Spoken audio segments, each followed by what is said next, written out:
तीन दिनिया केन्दुझर गस्तरे जाइथिबा मुख्यमंत्री मोहन चरण माझी आज तांको बासभवन में जनशुणाणी करी लोकंकर अभियोग शुणिछन्ते।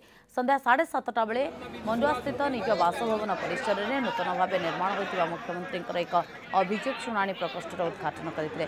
यह साधारण प्रशासन पक्षर परिचालित हेबो। एही अभियोग प्रकोष्ठटी रविवार और सरकारी छुट्टी दिन व्यतीत अन्य सबु दिन खोला रहिबो।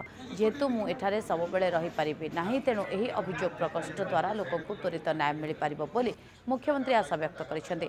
आज प्रथम दिन में मुख्यमंत्री 10 रु ऊर्ध्व अभियोग शुणी समाधान पाई जिलापाल को निर्देश देते। विद्युत संस्पर्श में आसी गोटे पुअर 2टी हाथ कटि जाइतिबा नै तांका मां मुख्यमंत्री निकट में अभियोग करथिले। मुख्यमंत्री तांका समस्यार समाधान पाई निर्देश दैछन्ते। सर भल लगुच एम सार मु आगु देखा करी मोर बहुत आशा से मो छुआर डाक माने गुहारी शुणे कि मो गुहारी भी शुणे बोली मु आशा रखी।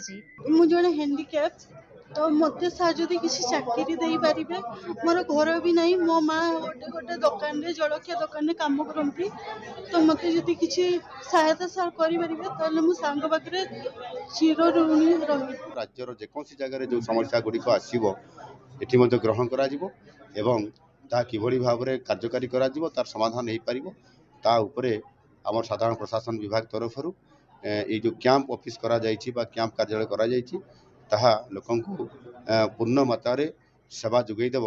सेथिपई आज तार शुभारंभ करागला।